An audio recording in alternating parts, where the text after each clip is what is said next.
There are rare moments in the history of military technology when a single conflict doesn't just test weapons, it rewrites the assumptions behind them. Entire doctrines get questioned.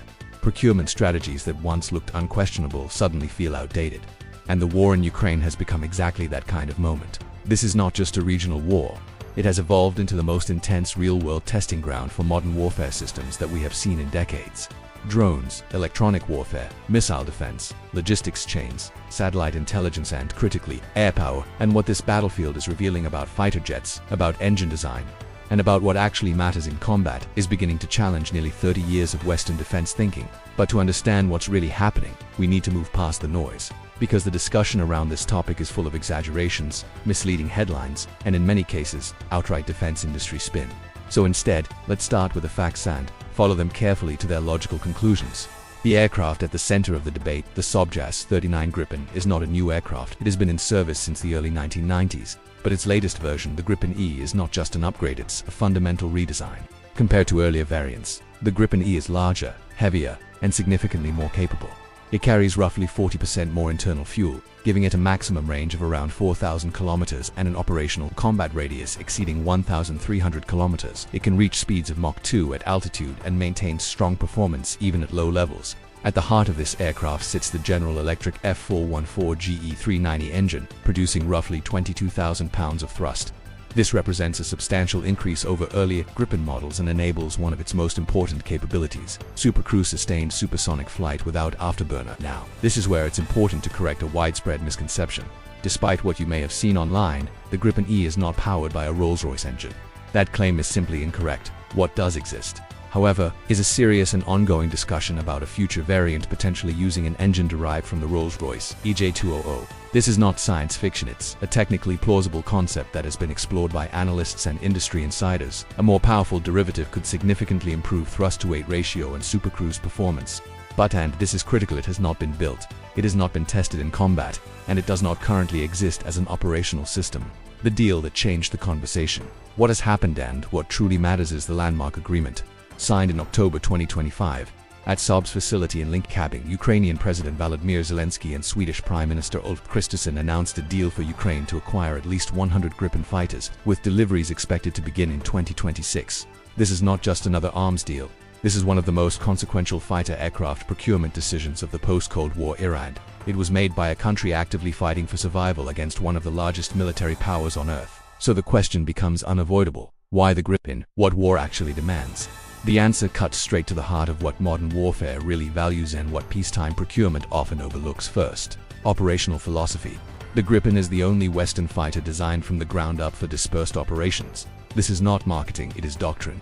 During the Cold War, Sweden assumed its main airbases would be destroyed in the opening hours of a conflict. So it designed the Gripen to operate from highways, rural strips, and improvised airfields, with minimal infrastructure. For Ukraine, where fixed air bases have been repeatedly targeted by Russian missiles and drones, this is not a theoretical advantage, it is survival. Second, availability. The Gripen E reportedly achieves availability rates of around 85% under optimal conditions. That number matters more than almost any headline performance metric. Because in real war, an aircraft in maintenance is not an aircraft defending your skies. The Gripen was designed for rapid turnaround, often within 10 to 20 minutes, with small ground crews and minimal logistical burden. Third, cost. At roughly $85 million per aircraft, the Gripen is not cheap, but it is significantly more affordable to operate than aircraft like the Lockheed Martin F-35 Lightning II.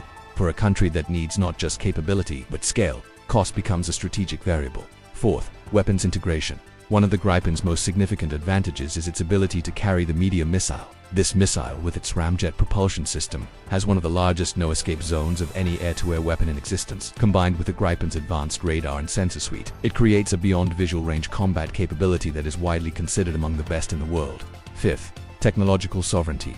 This is where things become even more interesting. Unlike many Western defense contractors, Saab is willing to transfer technology and enable local production. The Ukraine deal includes plans to localize Gripen manufacturing by 2033. Effectively turning Ukraine into part of the aircraft's industrial ecosystem. That is not just procurement, that is long-term strategic alignment.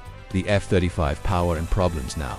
None of this exists in isolation, because any serious discussion of modern fighter aircraft inevitably leads to the F-35.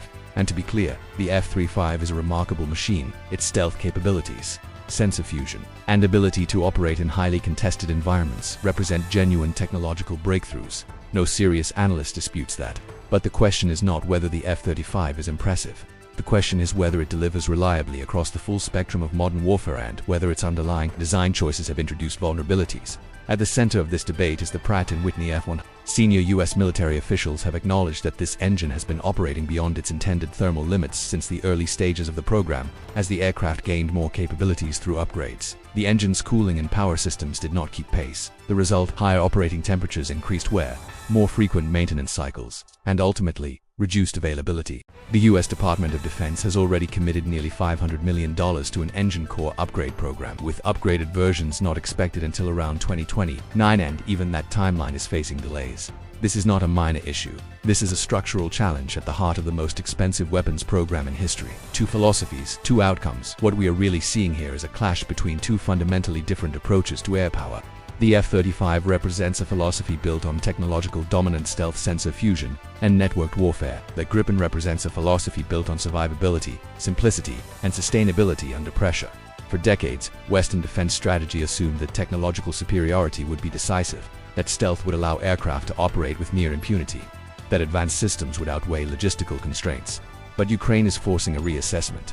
The war has shown that airbases can be destroyed quickly, supply chains can be disrupted, electronic warfare can degrade advanced systems, and sheer availability often matters more than peak capability. In that environment, the aircraft that shows up consistently may be more valuable than the one that performs best on paper.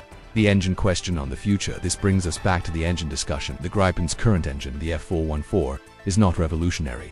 It is evolutionary, a mature, proven design that does exactly what it is supposed to do. The F-35's F135, by contrast, is more powerful but also more stressed, more complex, and more dependent on ongoing upgrades to meet evolving demands. And the growing interest in a potential Rolls-Royce-powered Gripen points to something deeper, a desire for independence, because as long as the Gripen relies on American components, it remains subject to export controls under ITAR regulations. That gives Washington leverage over how and where the aircraft can be used. A fully European engine would change that equation entirely.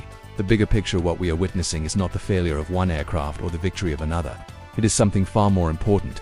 It is the beginning of a shift in how nations think about air power. Countries are no longer asking only, which jet is the most advanced? They are asking, which jet can survive real war? Which jet can be maintained under pressure? Which jet gives us independence, not dependency? And increasingly, the answers to those questions are reshaping the global fighter market. The final reality, the claim that a Rolls-Royce-powered Gripen has been battle-tested in Ukraine, is not accurate. But the deeper truth behind that claim, the idea that a different philosophy of design is proving itself under real combat conditions, is very real. War has a way of stripping away assumptions, and what Ukraine is revealing, in the harshest possible environment, is that reliability, adaptability, and operational realism may matter far more than we were willing to admit. Because in the end, air power is not defined by what an aircraft can do under perfect conditions. It is defined by what it actually does when everything goes wrong.